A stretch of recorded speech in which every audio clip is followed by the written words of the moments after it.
Hello everybody, and welcome back to another geometry lesson. Today we're taking a look at the very last section of Unit 9, Section 9.7, the law of sines and the law of cosines. Kind of intimidating. Before we take a look at these laws, I want to do a quick recap of just about everything we've learned how to do so far. In Section 9.1, we learned that if you have two sides of a right triangle, you could find the missing side, x, using the Pythagorean theorem. We know from all the way back in 5.1 that if you know one of these acute angles, let's say you know that this one is 53 degrees, you immediately can find the other one. That's the triangle sum theorem, and we use it to say that all triangles add to 180. Triangle sum theorem. Things changed a little bit in section 9.2. This time I would just give you the type of triangle something is, like whether it's a 30, 60, 90 right triangle. And based on that, if I told you that this side was x, we would immediately be able to figure out what the other sides are. Once again, those are our special right triangles. And most recently, we learned that with just a side and an angle, we can find a ratio for any other two sides. Tangent, sine, cosine. What do most of these rules rely on? Well, in almost all of them, there needs to be a right triangle. But would these rules work even if we didn't have a right triangle? Let's say I gave you a triangle that looks like, I don't know, this, where this angle up here is not a right angle. Well, we'd have to ask some questions. Would the Pythagorean theorem work? No, because we don't have a hypotenuse. There's nothing to set a squared plus b squared equal to. What about our special right triangles? Nope, those rely on our 90-degree angles. Sine, cosine, and tangent also rely on 90-degree angles. So the only thing that we can really rely on is our triangle sum theorem, and that's just not enough to solve any problems with non-right triangles. Thus, we have to introduce two laws, the law of sines and the law of cosines. You may use these rules whenever you are dealing with a triangle that is not a right triangle. If it is a right triangle, don't bother, because we already have rules to cover those. There are some conditions for these laws, however, which we're going to talk about here. So, first things first. I'm going to draw a non-right triangle right here. I'd say it's pretty not right. Now I'm going to call this triangle A, B, C. We also know from the previous lessons that side A is across from angle A, side B is across from angle B, and side C, all in lowercase, is across from angle C. The law of sines works like this. If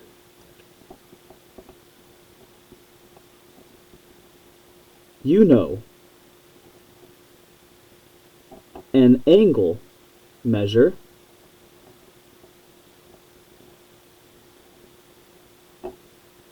and its opposite side length, you can use the law of sines. What do I mean by that? Well, what I mean is, if you're trying to figure out some information about a triangle, to use the law of sines, at bare minimum, you would need to know, let's say that angle A is, let's call that 58 degrees, and side A is 4 centimeters. Sure. With just this information, we almost have enough to solve more of this triangle. In fact, we almost have enough information to solve the entire triangle. Let's talk about the law first and see what it applies to. So the law works in two ways. You can set up your equations either way and it will be solved the same. The law is either that the sine of A over A equals the sine of B over B, which equals the sine of C over C. Or you could also write all these fractions upside down and they would function the exact same way. So we could say that side A over the sine of angle A will be the same fraction as side B over the sine of angle B, which is the same as C over the sine of angle C. This is a lot of symbology, but let's take a look at some triangles and see what we can do. So remember our rules. Let's say I gave you a triangle that looks all kinds of funky, like this. And let's say I gave you the following information. I know angle A, I know angle B, and I know side A. Could I use the law of sines here? Well, according to our rule, if you know an angle measure and its opposite side length, you can always use the law of sines on a non-right triangle. This would be a case where angle A, or the sine of angle A over side A, will equal the sine of angle B over side B over here. What type of triangle is this? Well, we knew how to write these triangle names out back in Unit 6. The rule is to go either clockwise or counterclockwise, listing off all the information in order. Here, the information goes from an angle to the next angle to the side adjacent to that. So this is angle, angle, side. Just like the similarity theorem. Okay, let's scratch out these pieces of information. Let's say I found some other pieces of information that we can use instead. What if instead I gave you that angle C is up here, and side A is here, and angle B is right here? Could we use the law of sines? We actually could not, because unfortunately with this, as it's written, we don't seem to have enough information. However, we got to be a little bit clever. Anytime we know the two angles of a triangle, couldn't we figure out what the third angle is? Like if I told you that this angle was 23 degrees and this angle was 40 degrees, couldn't you solve for the missing angle? Because of that, you can even use the law of sines when you don't have the side across from an angle, as long as you can figure out that missing angle.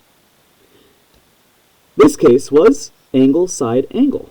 A, S, A. Cool. I'm going to draw another triangle right over here. Looks similar-ish to the first one. Let's see another case.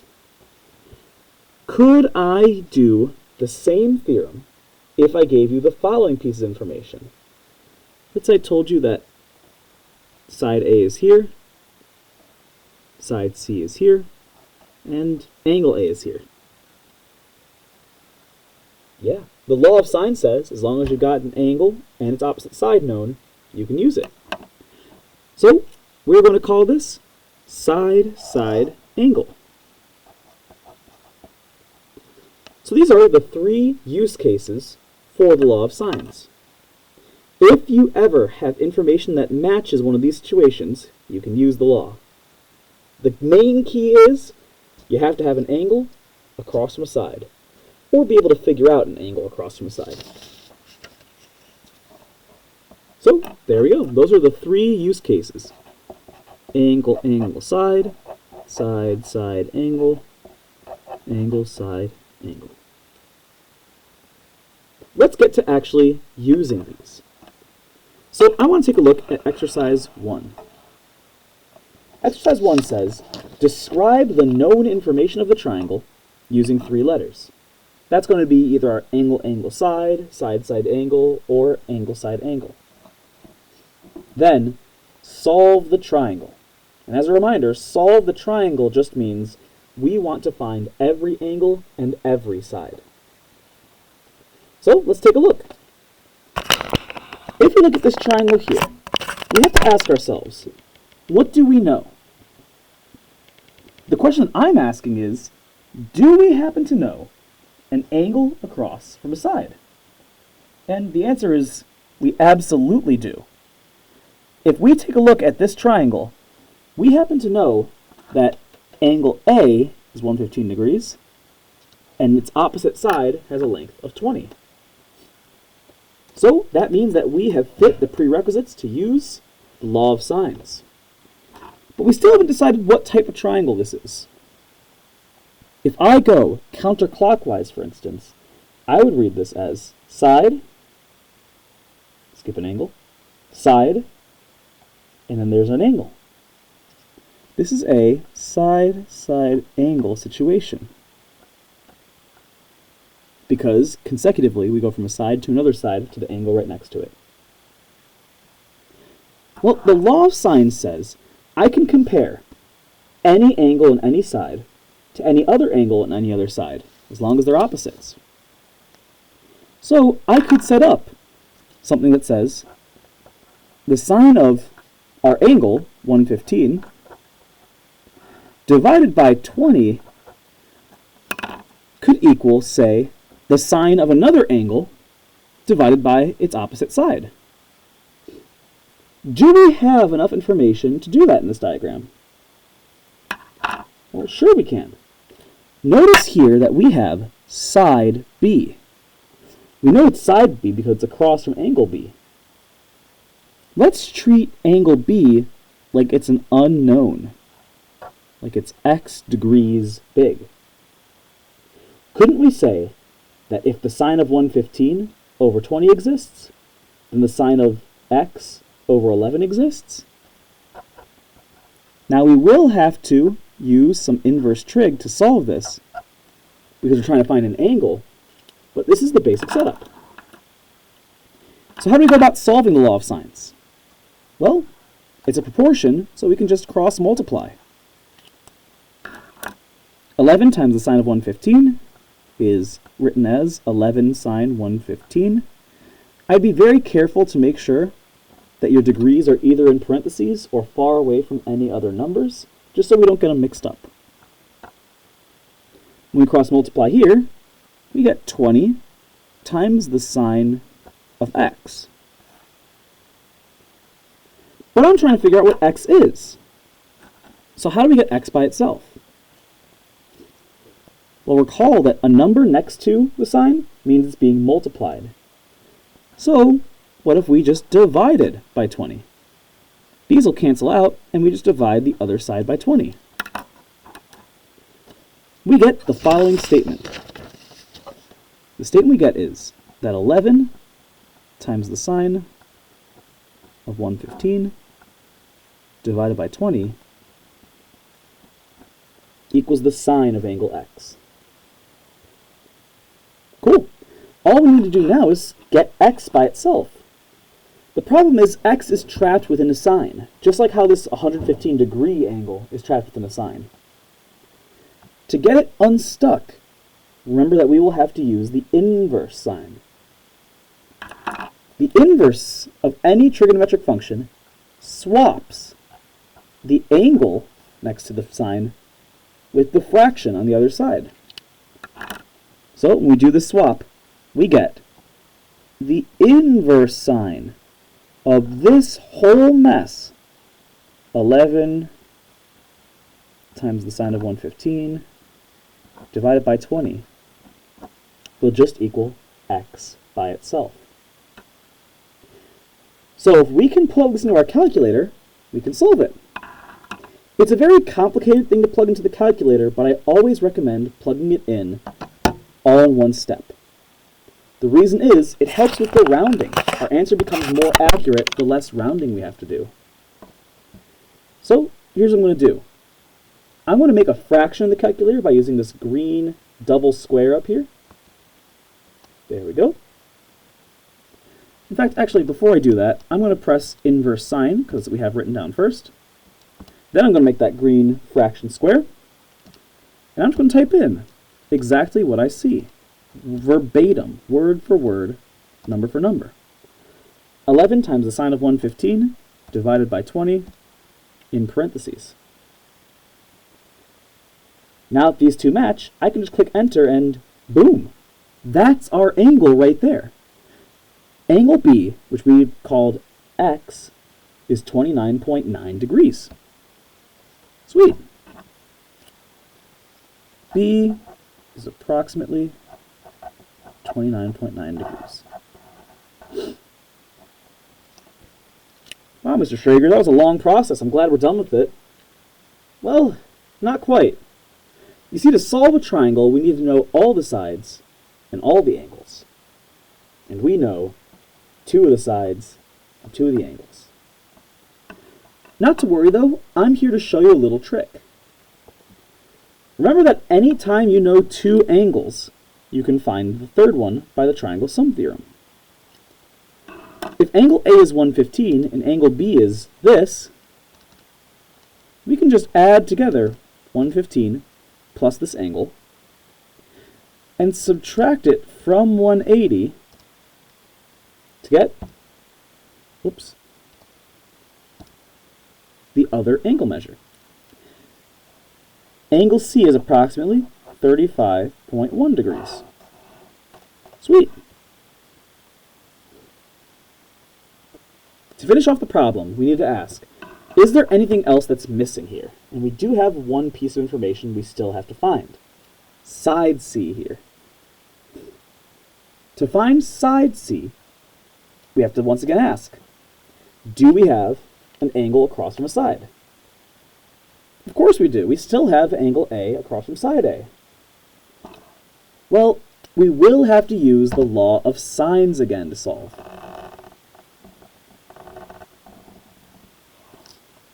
So, if we know that the sine of 115 over 20 exists, we know that it's going to equal the sine of this new green angle we got, 35.1, over our missing side C. Once again, we can cross multiply. So we get C times the sine of 115 equals 20 times the sine of 35.1. And once again, we can divide both sides by the sine of 115.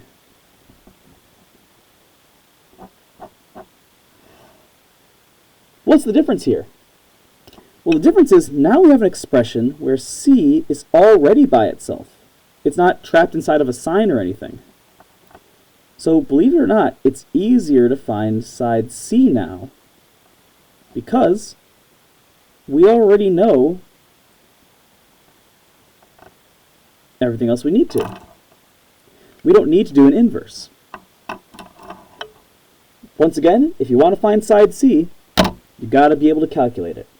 So, I'm going to make a fraction and type in 20 times the sine of 35.1 divided by the sine of 115.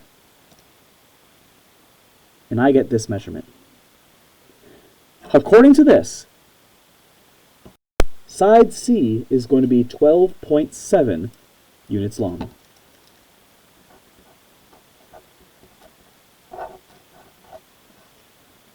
That is how you solve a triangle that is not right. Perfect.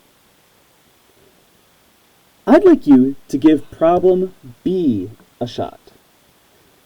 Pause the video here, and then I'll do a quick walkthrough showing you how I would approach this problem.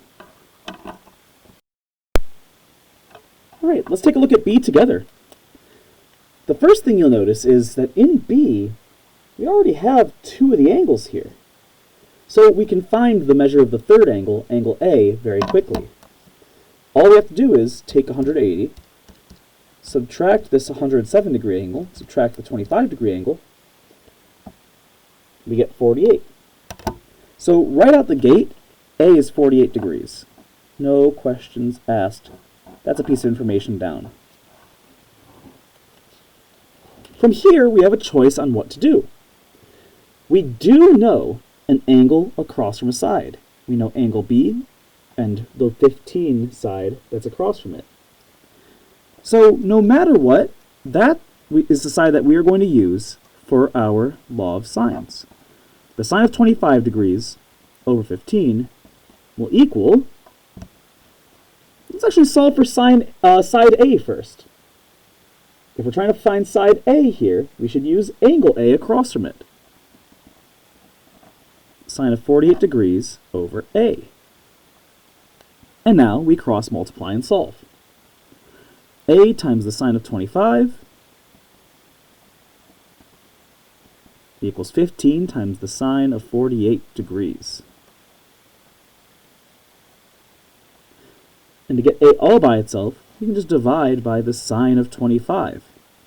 Remember, the sine or the cosine or the tangent of a number is just another number.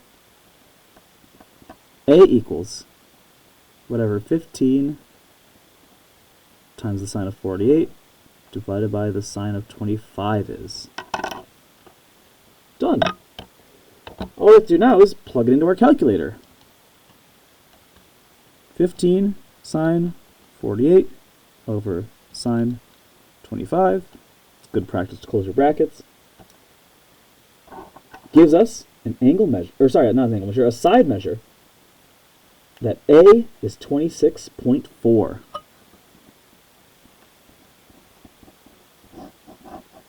Nice.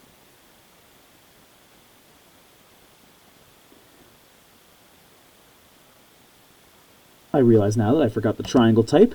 This triangle was an angle-angle-side triangle. Last thing we need to do is just figure out the last side, side C. To do so, we set up another law of sines. The sine of 25 over 15 equals the sine of 107 over C.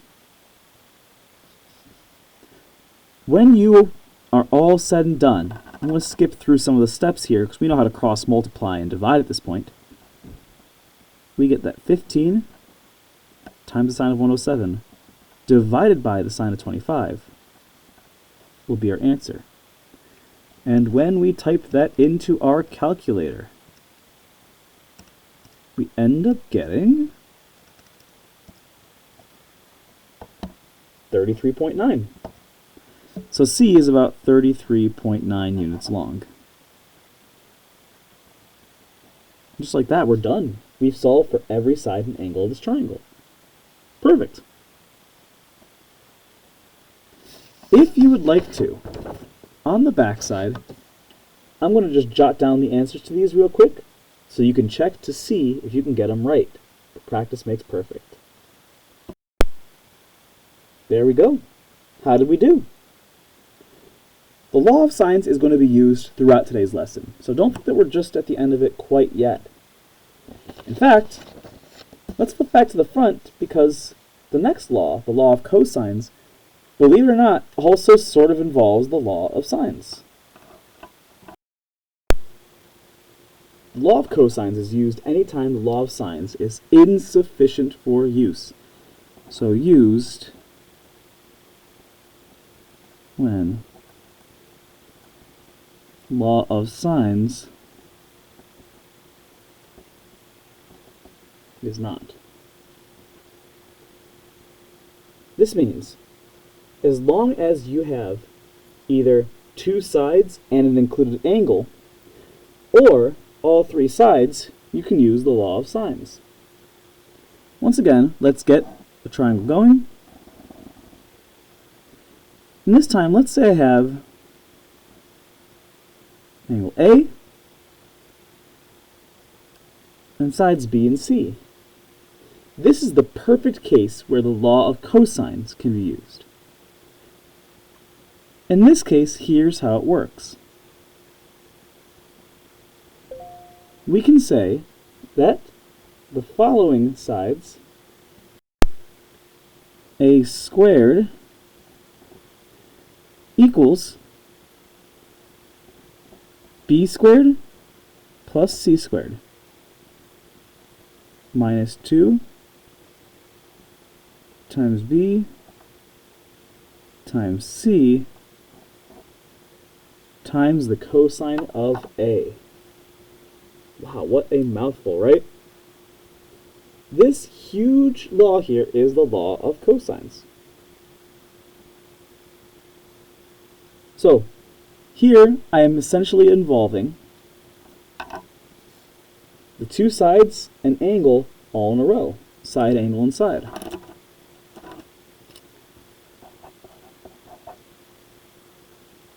The key to the law of cosines is whatever side you are using on the left side of the equal sign is also going to match the angle that you use on the right. So let's say instead I was using b squared, or trying to find b squared. It means that when I write this out, b squared is a squared plus c squared minus 2ac cosine of b. Or my favorite, c squared plus a squared plus b squared minus 2ab cosine of c. All of these are applications for the law of cosines. This formula is very long, but it has less solving work. So let's see it in action.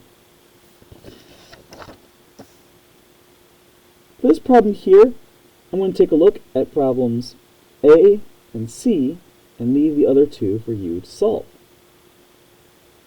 So let's do it. First things first. For part A, we have to figure out what type of triangle we're looking at. And since, in order, we know a side and another angle, and then a side, this is SAS.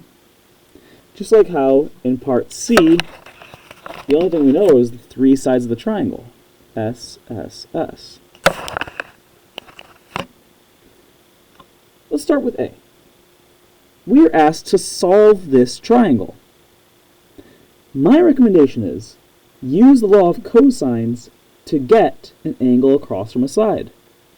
Then you can use the law of sines to finish the problem. I want to find side B. So we say that b squared equals, since the other two sides are 11 and 14, we'll say 11 squared plus 14 squared minus 2 times 11 times 14 times the cosine of, well, the angle across from side B is angle B, and that's 34 degrees. Notice how in this whole problem there's only one unknown. That's how I know I used it in the proper situation. Once again, we have a case where we can plug something in verbatim to a calculator. I'm literally going to type in 11 squared plus 14 squared minus 2 times 11. Whoops. Sorry about that. But I'm going to type in 2 times 11 times 14 times the cosine of 34. And wouldn't you know it, I get what b squared equals. Now just remember, this is b squared. So b squared equals 61.656. Well, we'll just have to square root both sides. The square root of this number gives us that the length of b is 7.85, or round to the nearest tenth, 7.9.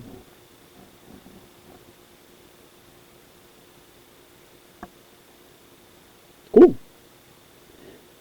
Now, notice what I've got here. I now have an angle across from a side.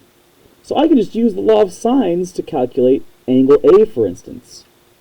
To calculate angle A, we can now say the sine of 34 over 7.9, because that's the angle across from a side, equals the sine of A over 11.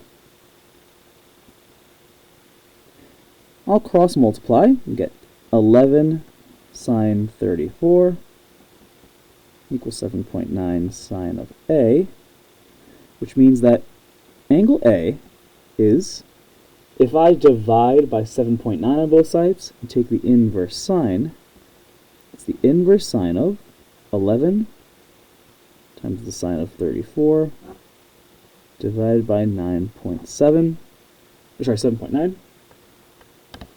We end up getting, if I calculate this all out, 11 sine 34 divided by 7.9, 51.1 degrees. So A is around 51.1 degrees. And that just means that we can use our two known angles to find our unknown angle. If we take 180 and subtract both 51.1 and 34, we get that angle C should be 94.9 degrees.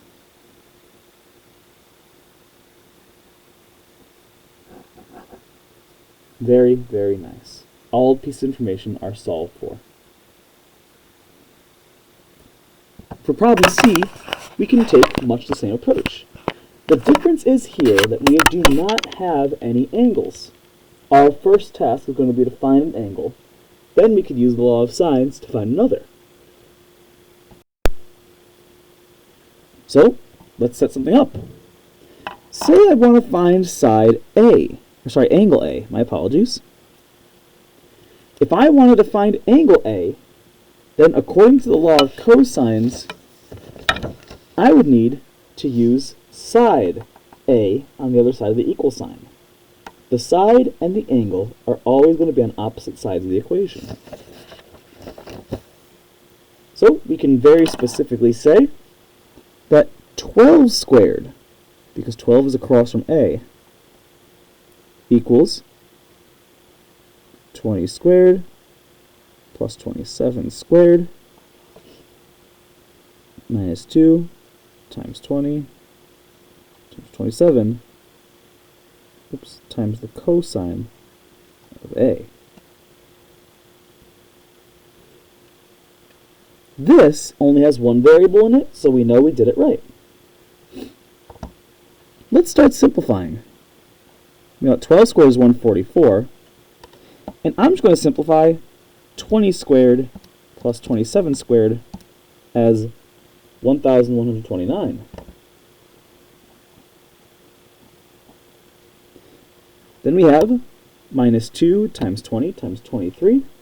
So if I do negative 2 times 20 times 23, I'll get 920. So we end up with this. Now, be extraordinarily careful here. This 1,129 and 920 look very tempting to subtract. But remember that the 920 is attached to the cosine of A. We actually need to undo it like we're solving just a regular algebra problem. We start by subtracting 1129 from both sides. 144 minus 1129 ends up being negative 985. So negative 985 equals negative 920 cosine of A. And then we can just divide by negative 920 on both sides.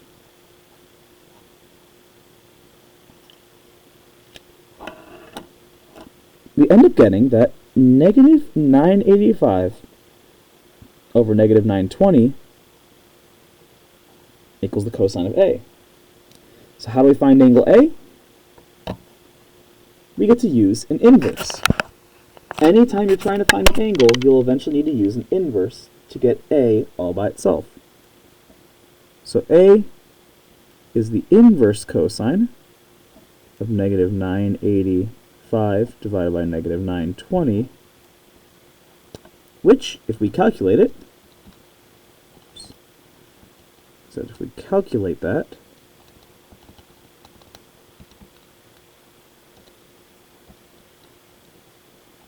my button presses are getting so clumsy.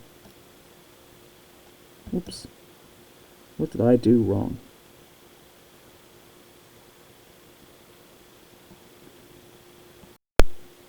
So sorry, folks. I had to sort of proofread my work here. It's getting a little bit late here. Everywhere it says 920, this should be 1080. That was a miscalculation on my part. So I apologize. What this really should say is negative 985 divided by 1080. So now, we'll take the cosine of negative 985 divided by negative 1080, just like this.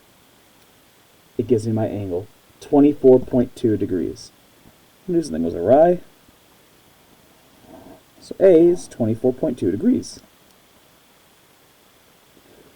We can choose to repeat this process to find another one of the angles, like B or C, or we can just use the law of sines, whichever is your preferred method. After that, once you have two angles, you can find the rest. Cool. I briefly want to take a look at exercise 3. I know we're sort of skipping around a little bit. Exercise 3 says, a surveyor makes the measurements shown to determine the length f of a walking bridge to be built across a pond in the city park. And we're trying to find the length of f. Once again, in order to utilize these theorems, these laws, we have to make a decision. Do we know an angle across from a side? Be careful with this problem. Because we have two angles in this problem, we can absolutely find the third with relative ease. 180 minus 65 minus 79 is another way of getting this missing angle, D. Now that I know that D is 36 degrees, do we have a side across from an angle? Since we do, the law of sines is going to be most appropriate here. The sine of 36 over 45 is the same as the sine of 79 over, well, f, the variable we're trying to find. When we cross multiply these two, we get f times the sine of 36 equals 45 times the sine of 79. And if we divide by the sine of 36 on both sides, we get that f is equal to 45 times the sine of 79 divided by the sine of 36. And that's a quick calculation. We just got to plug it all in. It may look a bit messy, but that's sort of the name of the game of law of sines and law of cosines. Messy calculations that end up with beautifully simple answers. The length of the bridge, F, looks like it's 75.2. What units am I using? Since we're using feet in our regular part of the problem, we use feet as part of our answer.